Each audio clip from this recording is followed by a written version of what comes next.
গুড়িয়ে দেওয়া হলো ৩২ নম্বরের বাড়ি, দায় হাসিনার, বলছে সরকার। শেখ হাসিনাকে থামান, ফের দিল্লিকে ঢাকার বার্তা, হাই কমিশনারকে তলব।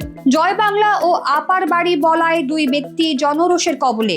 ৩২ নম্বরে ভাঙচুর ছাত্রদলের কর্মসূচি নয়, বলছেন দলটির সম্পাদক। বাংলাদেশ নারী ফুটবল দলকে ২১ পদক দেওয়ার সিদ্ধান্ত। ছিনতাই রোধে ট্রাফিক সার্জেন্টদের হাতে অস্ত্র দেওয়া হচ্ছে। ব্রেকফাস্ট করতে তারেক কন্যা জাইমার যুক্তরাষ্ট্রে ব্যস্ততা। স্বর্ণের দামে নতুন রেকর্ড। হঠাৎ না বলে বিপিএল ছেড়ে গেলেন ইয়াশা সাগর। দীর্ঘদিন পর প্রকাশ্যে মুখ খুললেন নায়িকা পপি। আমি করবি, আপনারা দেখছেন টাইমস ফ্ল্যাশ। ধুলায় মিশিয়ে দেওয়া হলো ধানমন্ডি ৩২ নম্বরের বাড়ি। রাতভর ভাঙচুর, বুলডোজারে গুড়িয়ে দেওয়ার পরদিনেও সেখানে ছিল বিক্ষুব্ধ ছাত্র জনতা। পলাতক অবস্থায় ভারতে বসে জুলাই অভ্যুত্থানের বিরুদ্ধে শেখ হাসিনার উস্কানিমূলক বক্তব্যের কারণে জনমনে গভীর ক্রোধের সৃষ্টি হয়েছে এবং এর বহিঃপ্রকাশ ঘটেছে বলে মনে করছে অন্তর্বর্তী সরকার। এ ঘটনার সঙ্গে সঙ্গে গত রাতে দেশ জুড়ে বিভিন্ন জায়গায় শেখ মুজিবের মুরাল, শেখ হাসিনার আত্মীয় সহ আওয়ামী লীগ নেতাদের বাড়িতে ভাঙচুর চালিয়েছে বিক্ষুব্ধ জনতা। এসব ঘটনায় শেখ হাসিনাকে দায়ী করে বাংলাদেশ সরকার ভারতের হাই কমিশনারকে জরুরি ভিত্তিতে ডেকে প্রতিবাদ জানিয়েছে।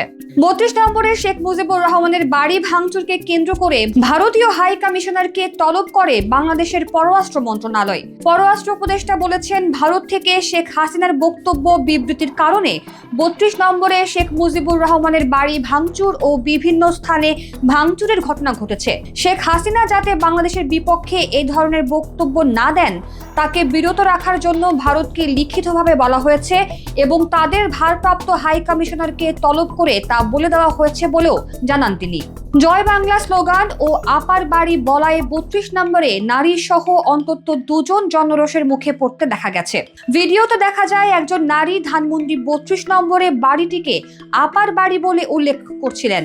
এতে ক্ষুব্ধ জনতার সঙ্গে তার তর্ক বিতর্ক শুরু হয় এবং এক পর্যায়ে তার গায়ে হাত তোলা হয়। জয় বাংলা স্লোগান দেওয়ায় এবং আওয়ামী লীগের পক্ষে কথা বলার কারণে বিক্ষুব্ধ জনতার মারধরের শিকার হন বলে জানা গেছে। ছাত্রদল সাধারণ সম্পাদক নাসির বলেছেন, ৩২ নম্বরে হামলা ছাত্রদলের কোনো কর্মসূচি না। জুলাই অভ্যুত্থানে অংশ নেওয়া ছাত্র জনতার একটি অংশ ৩২ নম্বরে হামলায় জড়িত থাকতে পারে।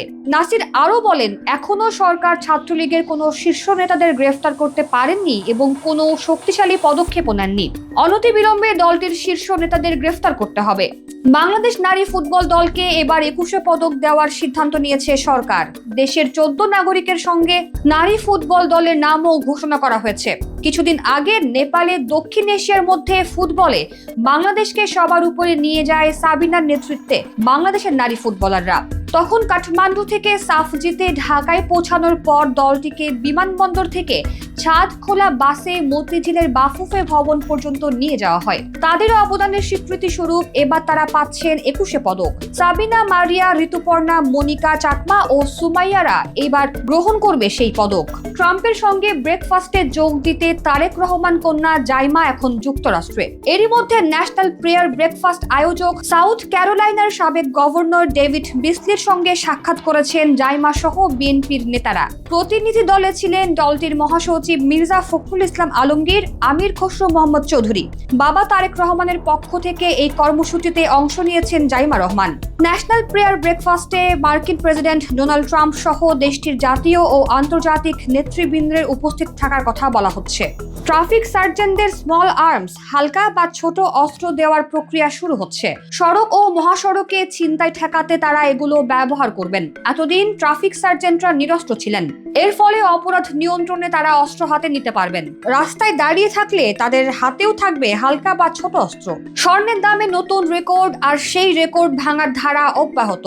সংযুক্ত আরব আমিরাতের দুবাইতে ২২ ক্যারেট মানের স্বর্ণের মূল্য সর্বকালের সর্বোচ্চ পর্যায়ে পৌঁছেছে।